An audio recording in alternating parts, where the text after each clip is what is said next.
The sun was just beginning to rise, casting soft golden light through the kitchen window as Marcus prepared his usual cup of coffee. The familiar hum of the coffee maker filled the room, blending with the distant sound of neighborhood children boarding their school buses. It was a typical weekday morning in their small suburban community, where routines were predictable and the pace of life seemed steady. But for Marcus, something about today felt different, though he couldn't put his finger on it. Just as he was about to take his first sip, the front door creaked open, and his 10-year-old son, Jaden, burst into the house. His backpack dangled loosely from one arm, and his face was flushed with a mix of frustration and fear. Marcus instantly set his mug down, his instincts as a father kicking in. "Jaden, what are you doing home? Did you miss the bus?" Marcus asked, his voice tinged with confusion. Jaden shook his head vigorously, his curls bouncing as he tried to catch his breath. "No, Dad," Jaden began, his voice trembling. The bus driver did it again. Marcus froze, his heart racing. "Did what again?" he asked carefully, crouching down to meet Jaden's eye level. Jaden hesitated, glancing toward the door as if he expected someone to burst in at any moment. His hesitation only heightened Marcus's concern. "You need to tell me, buddy, what happened?" Marcus urged, his tone firm yet gentle. Jaden looked down at his sneakers, his small fingers clutching the straps of his backpack tightly. "He stopped the bus and yelled at me, in front of everyone, for no reason." His voice cracked, and tears welled up in his eyes. Marcus's jaw tightened. This wasn't the first time Jaden had come home upset about the bus driver, but his son's tone made it clear that today was different. He felt a wave of anger and protectiveness wash over him. "Okay, Jaden," Marcus said, placing a reassuring hand on his shoulder. "I'm going to fix this. Right now." Without another word, Marcus grabbed his phone and dialed 911. His hands were steady, his voice calm but resolute as he explained the situation to the dispatcher. "My son's been having issues with his school bus driver," Marcus said. "This has been going on for weeks, and today he came home terrified. I need someone to help me figure out what's happening." The dispatcher assured him that an officer would be sent to their house to take a statement. Marcus hung up and turned his attention back to Jaden. "It's going to be okay," he promised. "We're going to get to the bottom of this." But deep down, Marcus couldn't shake the feeling that whatever was happening on that bus was far more troubling than Jaden had let on. And as the minutes ticked by, the tension in the room grew thicker, the unanswered questions swirling in Marcus's mind. What exactly had the bus driver done? And why had Jaden been so scared to say more? The sound of a police car pulling into the driveway broke the heavy silence. Marcus stood, his heart pounding, as he prepared to uncover the truth that would soon turn their quiet suburban life upside down. Marcus opened the door as the officer stepped out of the patrol car, the crisp sound of boots crunching against the gravel driveway. The officer, a tall woman with a calm demeanor, introduced herself as Officer Harris. She extended a hand, her eyes scanning Marcus's face before glancing at Jaden, who stood nervously behind his father. "Thank you for coming so quickly," Marcus said, shaking her hand firmly. "My son's been having problems with his bus driver, and this morning he came home scared out of his mind. I don't know all the details, but something's not right." Officer Harris nodded, her voice steady and reassuring. "I understand, Mr. Carter. Let's talk inside and see if we can piece together what's going on." She stepped into the house, her presence filling the room with an air of authority and calm. Marcus motioned for Jaden to sit at the dining table, and the three of them gathered around, the tension thick in the air. Officer Harris leaned forward slightly, her voice softening as she addressed Jaden. "Hi, Jaden. I'm Officer Harris, and I'm here to help. Can you tell me what happened on the bus this morning? Take your time, there's no rush." Jaden looked at his dad, seeking reassurance. Marcus gave him a small nod, silently encouraging him to speak. Jaden took a deep breath, his fingers nervously tapping on the table. "Well, it started a few weeks ago," Jaden began hesitantly. "The bus driver, Mr. Randall, he He started saying stuff to me. Like, mean stuff. At first, I thought he was just in a bad mood or something, but it kept happening. He paused, glancing at Officer Harris to gauge her reaction. She listened intently, giving him her full attention. "What kind of things did he say?" she asked gently. Jaden bit his lip, his eyes darting to his dad before looking back at the officer. "He called me names, said I was being annoying just for talking to my friends, and sometimes he'd stop the bus and make everyone wait while he yelled at me in front of everyone. It was so embarrassing." His voice trailed off, and he swallowed hard, his small hands clenching into fists. Marcus felt his anger bubbling just beneath the surface, but he kept his expression calm for Jaden's sake. "Did he ever touch you or threaten you, Jaden?" Marcus asked, his voice steady but strained. Jaden shook his head quickly. "No, but it's the way he looks at me, Dad. Like he hates me. I don't know why." Officer Harris took a few notes, her expression thoughtful. "Jaden, do you know if Mr. Randall does this to anyone else on the bus? Or is it just you?" Jaden hesitated, his brow furrowing. "I think it's mostly me. But he yells at some of the other kids too, just not as much.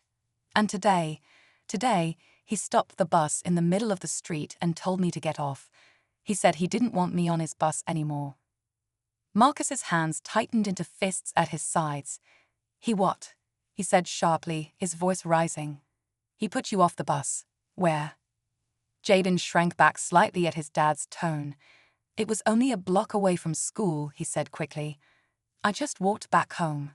I didn't know what else to do." Marcus took a deep breath, trying to steady himself. He turned to Officer Harris, his voice tight with controlled anger. "This man is supposed to be responsible for these kids' safety. How does a grown man think it's okay to treat a child like this?" Officer Harris nodded, her expression serious. "You're absolutely right, Mr. Carter. This is a serious matter, and we're going to investigate it thoroughly. I'll need to get in touch with the school and the bus company to find out more about Mr. Randall's behavior. In the meantime, Jaden, you did the right thing by coming home and telling your dad." Jaden gave a small nod, but his face was still clouded with worry. "What if he gets mad at me for telling?" he asked, his voice barely above a whisper. "You don't have to worry about that, buddy," Marcus said firmly. "Your mom and I will make sure you're safe. And Officer Harris is here to help too." Officer Harris smiled kindly at Jaden. "Your dad's right. You're not in trouble, and we're going to make sure this doesn't happen again." As the officer continued asking questions, Marcus couldn't help but replay Jaden's words in his mind. Why would a bus driver single out his son? Jaden was a good kid, kind, polite, and never one to cause trouble. There had to be more to this, and the thought of someone mistreating his son made Marcus's blood boil. When Officer Harris finished taking her notes, she stood and addressed Marcus. "I'll contact the school and the bus company today. In the meantime, I recommend keeping Jaden off the bus until we can get this resolved. Do you have a way to get him to and from school?" Marcus nodded. "I'll make it work, whatever it takes." Officer Harris gave him a reassuring pat on the shoulder. "I'll be in touch soon, and if anything else happens, don't hesitate to call me." As Marcus closed the door behind her, he turned to Jaden, who was still sitting at the table, looking small and uncertain. Marcus knelt beside him, placing a hand on his shoulder. "Listen, Jaden," he said gently. "I'm proud of you for telling me what's been going on. I know it wasn't easy, but you did the right thing. We're going to figure this out together, okay?" Jaden nodded, a small flicker of relief crossing his face. "Okay, Dad." But as Marcus watched his son shuffle off to his room, his backpack dragging behind him, he couldn't shake the nagging feeling that there was more to this story. Why would a grown man target a 10-year-old? And what kind of person would abandon a child on the side of the road? As Marcus stood alone in the quiet house, he made a silent promise to himself. He wouldn't rest until he got to the bottom of this, because whatever was happening on that bus, it wasn't just a misunderstanding. It was something much darker, and he wasn't about to let it continue. That evening, Marcus sat at the kitchen table, his phone resting in front of him as he stared out the window. Jaden was upstairs in his room, quietly working on his homework, but the house felt heavy with an unspoken tension. Marcus's wife, Denise, had just gotten home from work and was still trying to process everything he'd told her. She leaned against the counter, arms crossed, her face a mixture of concern and frustration. "This is unbelievable," Denise said, shaking her head. "How does someone like that even get hired to drive kids around? I mean, isn't there some kind of background check?" Marcus sighed, running a hand through his hair. "You think so, but who knows? I don't even know if the school has any idea this is going on. It sounds like the guy's been at it for weeks." Denise frowned, her voice lowering. "And Jaden didn't tell us sooner because he didn't want to make things worse. Can you imagine how scared he must have been?" Marcus nodded, his chest tightening. The thought of his son enduring weeks of humiliation and fear without saying a word made his stomach churn.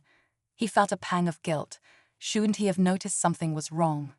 But Jaden had always been quiet, the kind of kid who tried to handle things on his own. Marcus had to remind himself that it wasn't his fault. The blame lay squarely with the bus driver. "I've got to figure out who this Randall guy is," Marcus said, picking up his phone. "I want to know what kind of person we're dealing with." He opened his laptop and began searching online, typing bus driver Randall and their town's name into the search bar.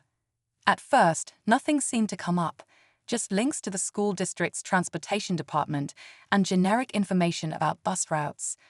But then he found a local community forum where parents often shared news and concerns. As he scrolled through the posts, one thread caught his eye. The title read, "*Issues with bus driver Randall." Marcus's pulse quickened as he clicked on it. The thread was filled with comments from other parents, some dating back months. "My daughter came home crying because of him," one parent wrote. "She said he yelled at her for dropping her water bottle, totally uncalled for." Another comment read, "My son said Randall has a bad temper. He's even slammed the brakes to scare the kids into being quiet. I reported it to the school, but nothing came of it." Marcus's jaw tightened as he read through the thread. It wasn't just Jaden. This man had a pattern of aggressive behavior toward kids. And yet, somehow, he was still driving a school bus. Denise came over, leaning in to read over his shoulder. "How is he still employed?" she asked, her voice rising. "If parents have been complaining for months, why hasn't the school done anything?" "I don't know," Marcus said, his voice heavy with frustration. "But I'm going to find out." The next morning, Marcus decided to drive Jaden to school himself. As they pulled into the drop-off line, he noticed the line of yellow buses parked along the curb. His eyes scanned the rows of vehicles until he spotted the one Jaden had described, Bus 17, with its slightly crooked rearview mirror and peeling numbers on the side. Randall was nowhere in sight, but just seeing the bus made Marcus' anger flare all over again. "Dad." Jaden's voice pulled him from his thoughts. The boy was sitting quietly in the passenger seat, his backpack clutched to his chest. "You're not gonna talk to him, are you?" Marcus glanced at his son, softening his expression. "No, buddy. I won't do anything to make this harder for you, but I'm going to make sure someone at the school knows what's going on." Jaden nodded hesitantly, his small shoulders relaxing a bit. "Okay." After dropping Jaden off, Marcus parked his car and made his way to the school office. He asked to speak with the principal and was told he'd have to wait, so he sat in the lobby, his mind racing. When Principal Thompson finally stepped out of his office, Marcus wasted no time explaining the situation. "We've had complaints about Mr. Randall before," Thompson admitted, his tone professional but guarded. "He's been with us for years, and while we've addressed certain incidents, nothing has been serious enough to warrant termination." "Not serious enough," Marcus repeated, his voice rising slightly. "He put my son off the bus in the middle of the street. He humiliates kids and makes them afraid to speak up. How much worse does it have to get before you do something?" Thompson raised a hand as if to calm him. "I understand your frustration, Mr. Carter. I'll look into this incident and speak with Mr. Randall directly. In the meantime, I'll make sure Jaden is assigned to a different bus. That's not good enough, Marcus said firmly. You're putting other kids at risk by letting him stay. Thompson's expression tightened, but he didn't argue. I'll escalate this to the district level. That's all I can promise for now. Marcus left the office feeling unsatisfied. It felt like he was being brushed off, like the school was more concerned with avoiding conflict than protecting the kids. As he walked back to his car, his phone buzzed in his pocket. It was Officer Harris. I've spoken with the school and the bus company, she said. They're aware of the situation, but it seems like complaints about Mr. Randall have been slipping through the cracks. I'm working on pulling his personnel file to see if there's a pattern of misconduct. Thank you, Marcus said, his grip tightening on the steering wheel as he sat in the car. But this can't just be another slap on the wrist. He shouldn't be driving kids if he's a danger to them. I agree, Harris replied, and I'll make sure this gets the attention it deserves. But in the meantime, keep an eye on Jaden. Sometimes these situations escalate before they're resolved. The warning sent a chill down Marcus's spine. He thanked her and ended the call, his mind spinning with worst-case scenarios. What if Randall retaliated? What if Jaden wasn't safe at school, even without taking the bus? As the day went on, Marcus couldn't shake the feeling that there was more to Randall's behavior than simple frustration or a bad temper. Why would someone with such obvious issues choose a job that involved working with kids? And why had the school and the bus company allowed him to stay on, despite repeated complaints? That evening, as Marcus sat with Denise, he voiced his thoughts. Something about this doesn't add up, he said. There has to be a reason they're keeping him around. Either they're covering something up, or he knows something they don't want getting out. Denise frowned, her fingers tapping anxiously against the armrest of the couch. What do you mean? Like what? I don't know yet, Marcus admitted, but I'm going to find out. The question gnawed at him, lingering in the back of his mind as he stared at a laptop on the coffee table. Whatever the truth was, Marcus was determined to uncover it, even if it meant digging deeper than anyone else had dared to. Marcus couldn't sleep that night. Every time he closed his eyes, he imagined Jaden sitting alone on the side of the road, vulnerable and scared. The image was burned into his mind, fueling his anger and resolve. He stayed up late, digging through online forums, parent groups, and any information he could find about Mr. Randall or the school district's handling of complaints. The deeper he searched, the more unsettling patterns he uncovered. There were whispers from other parents about Randall's temper, stories about him yelling at kids, threatening to write them up for minor infractions, and even incidents where he allegedly stopped the bus abruptly, causing kids to lurch forward in their seats.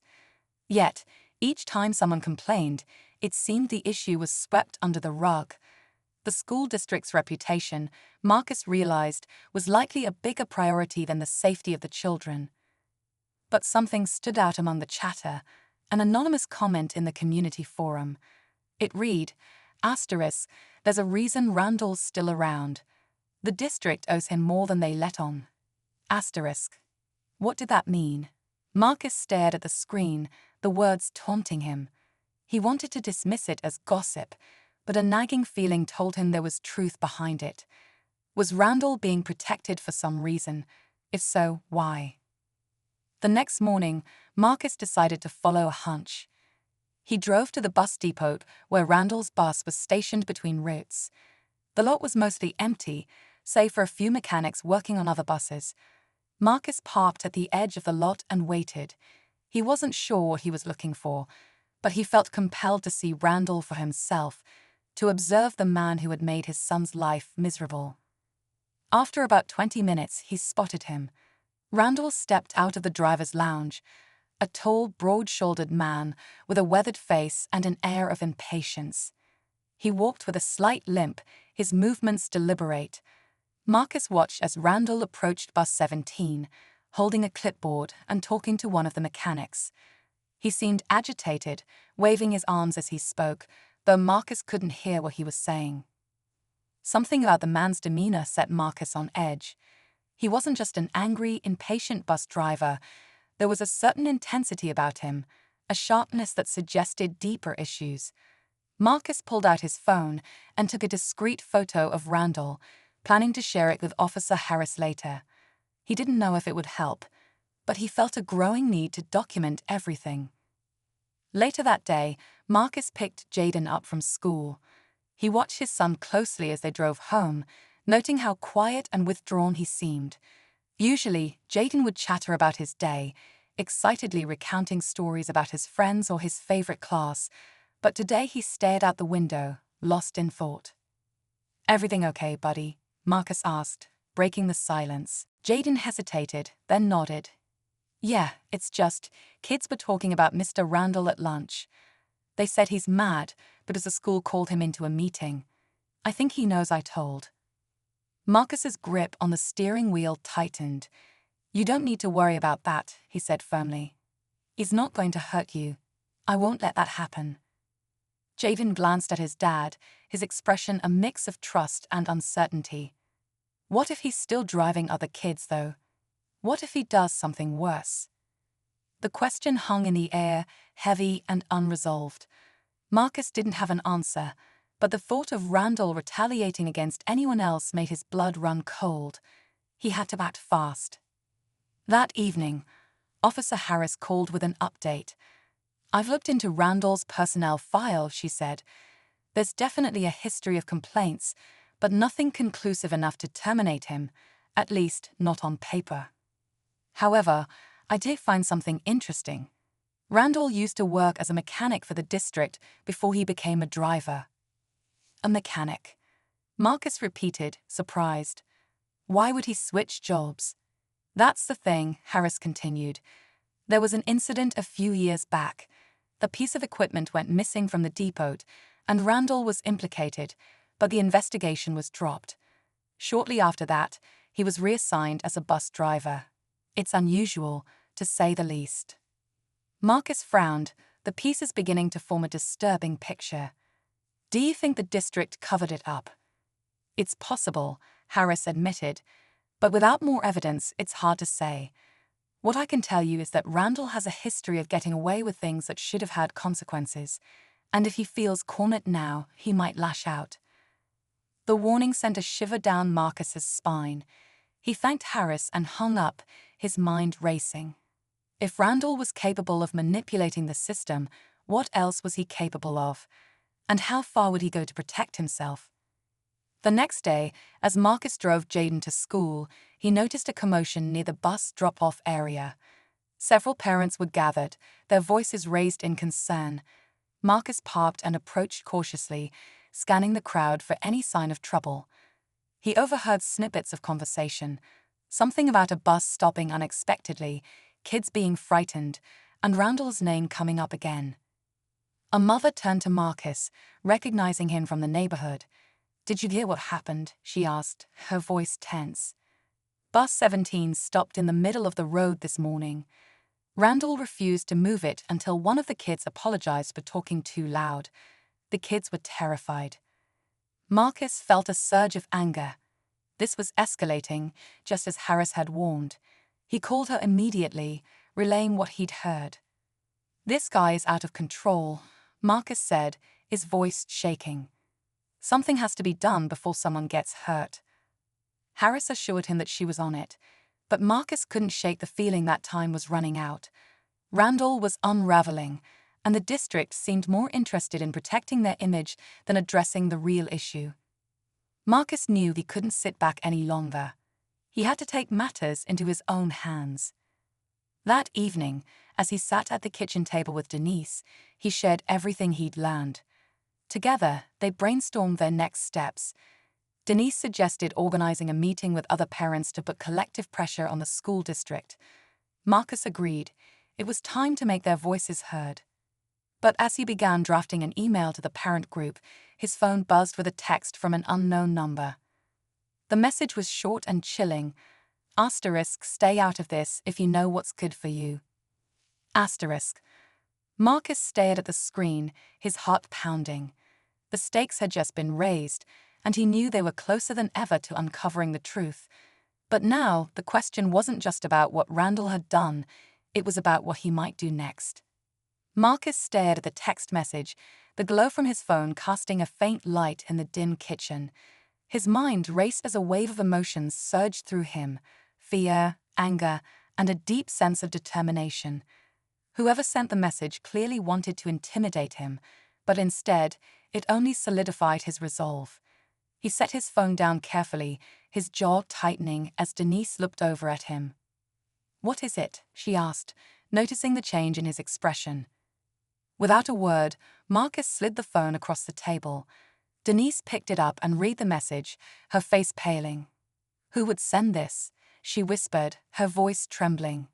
"Do you think it's him?" "I don't know," Marcus replied, trying to keep his voice steady. "But if it is, then this just proves he's got something to hide. And whoever he's working with, or whoever's protecting him, they're getting nervous." Denise's eyes flickered with worry as she set the phone down. "Marcus, this is serious. What if this escalates? What if they try to hurt you, or Jaden?" "I'm not backing down," Marcus said firmly. "If they think they can scare us into silence, they've got another thing coming. This is about more than just Jaden now. It's about every kid on that bus." Denise hesitated, then nodded. "Okay, but we need to be smart about this. No more going to the bus depot alone. And we should let Officer Harris know about the text." Marcus agreed, texting Harris a screenshot of the message and explaining what had happened.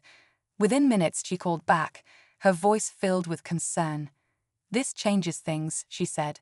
"If someone's threatening you, they're desperate. Desperate people make mistakes, but they're also dangerous. Be careful, Marcus. And whatever you do, don't confront Randall directly." "I won't," Marcus assured her, though he felt the weight of her words. "But we need to find out who's behind this.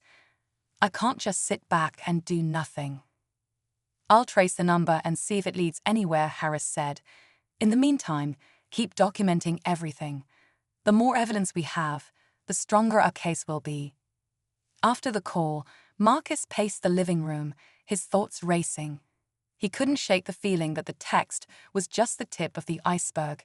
Whoever sent it was clearly trying to protect Randall, or maybe themselves. But why? What was so important that they'd resort to threats?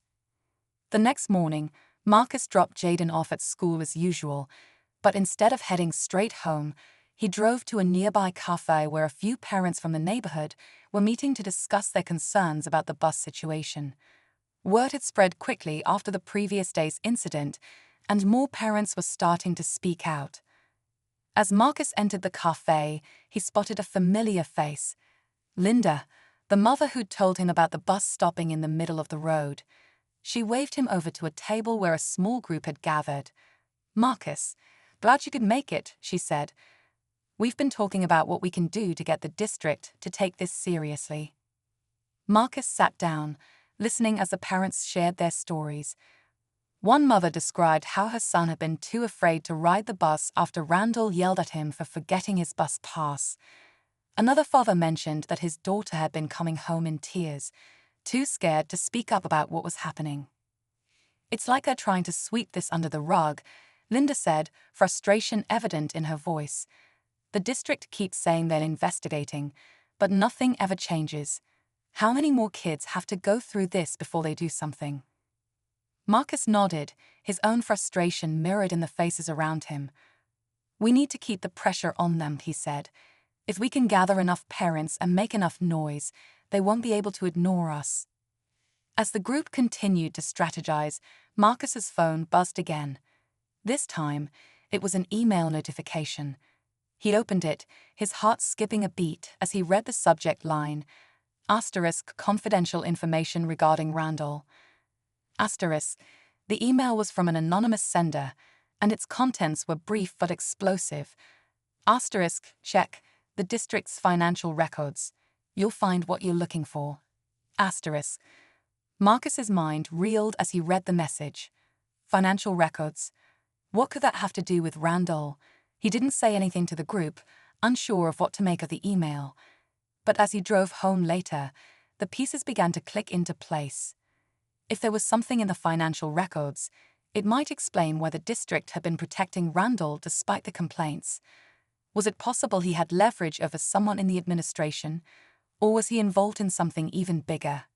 Determined to find out, Marcus spent the afternoon poring over public financial documents from the school district. At first, everything seemed ordinary: budget allocations, maintenance expenses, and routine transactions.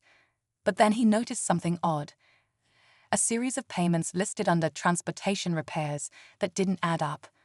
The amounts were unusually high, and the descriptions were vague, citing generic terms like emergency maintenance and unexpected repairs.